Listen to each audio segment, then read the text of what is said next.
الحمد لله رب العالمين والصلاة والسلام على سيد المرسلين أما بعد فأعوذ بالله من الشيطان الرجيم بسم الله الرحمن الرحيم إنا أعطيناك الكوثر آمنت بالله صدق الله العظيم إن الله وملائكته يصلون على النبي يا أيها الذين آمنوا صلوا عليه وسلموا تسليما اللهم صل على سيدنا ومولانا محمد وبارك وسلم وصلوا عليه سادہ رب رحمان رحیم جو ہے جڑا منیندے رب رحمان رحیم ہے او بڑھ سادہ رب رحمان رحیم جو ہے ہر ایک تے کرم کریں دا پہ بھامے راندے کیڑا پتھر وچ او کو رازق رزق پوچھیں دا پہ کہیں کھا کے رزق حرام کیتے کلمہ دا پڑھ کیتے والوی جیں آپ گولیں وہ ایمیں کیتے نا کہیں کھا کے رزق حرام کیتے کوئی کھا الحمد علیہ دا پہ این لے کتا نادان ہاسے رب یار دا صدقہ دینا پہ آو مدینہ دا شہر ہے میرے نبی جلوہ گر ہے آقا علیہ السلام دی بارگاہ دے اندر صحابہ موجود ہیں آقا علیہ السلام نے فرمائے ایک زمانہ آسی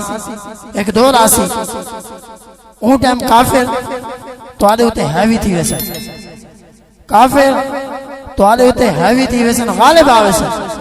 حضرت ابو بکر صدیق نے ہاتھ جوڑیں عرض کی تھی یا رسول اللہ کیا اون ٹائم مسلمان تھوڑے ہو سے کافر زیادہ ہو سے این وجہ نال غالب آویسے مدینے دے تاجدار نے فرمایا کوئی نہ سمندر دی جھاڑ دے برابر این تو بھی زیادہ مسلمان ہو سن فرمایا والوی کافر غالب آوے سن اور ایمیں کافر توالو دے ہیوی تھی سن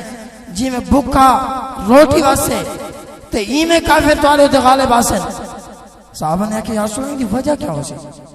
جیڑی وجہ دنار کافر سادے ہوتے ہیوی غالب تھی ویسن مدینے دے تاجدار نے فرمایا تو آپ کو دنیا نال پیار تھی ویسے سمجھ نہیں ہے کہیں تو آپ کو دنیا نال پیار تھی ویسے اے بھی ہر کہیں دی بندہ ہر کوئی سوڑ بھی نہیں سکتا کچھ حالی بھی گالیاں چلا کے بیٹھن میں کہ اگر آقا تو ذکر تو تیری گال اہمیت اور گال کر اگر آقا تو ذکر اہمیت اور غور کر کہیں ایسا نہ تھی قبر جونے حضور فرمانے میرے فرمان تیرے سامنے آئی تو اون ٹائم گالی کرے نہ بیٹھا میں جنت بے کے والوی تو گالی کرے آؤ مدینے دے محبوب نے فرمائے تو آکو دنیا نال پیار تھی ویسی دوجی گال حضور نے فرمائے ایک دنیا نال پیار تھی ویسی دوجا موت کو ڈر لگ سی آج ایسا موت کو ڈرتے پہ ہیں دنیا نال پیار تھی گئے جیندی وجہ دے نال کافر سارے ہوتے غالب آگئے ہی وہاں سے فرمائے مگائی پریشانی ایندی وجہ ہے کہ غور کر گنو جیڑے ملک دے اندر جیڑے شہر دے اندر حضور دی عزت نہیں کائنات دے اندر کہیں دی عزت محفوظ نہیں کیوں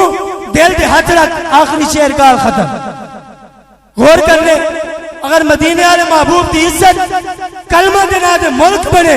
اگر حضور دی عزت دی ملک چ نہیں تے ول تواڈی ساری عزت محفوظ نہیں ایک بندے نے آکے وہاں کے قاری صاحب باپ کو آج بیٹی دی عزت محفوظ نہیں بندہ بھی زندہ ہے واقعی دور تے نہیں میں آلے پھول دے رہنا اتھاؤں دا واقعہ ہے انہوں نے آکے باپ کو بیٹی دی عزت محفوظ نہیں بھائی کو بہن دی عزت محفوظ نہیں چاچے کو بھتیجی دی عزت محفوظ نہیں بہنوئی کو سالی دی عزت محفوظ نہیں میں کہیں دی وجہ ہے کہ دل دے ہاتھ رکھ سچ دس پاکستان دا مطلب کیا جے عشق نبی نے سینے وچ راز انسان دا مطلب کیا ہندوستانی ٹھیک آسے اتنے نقصان دا مطلب کیا جتے پاک نبی دی عزت نہیں اس پاکستان دا مطلب کیا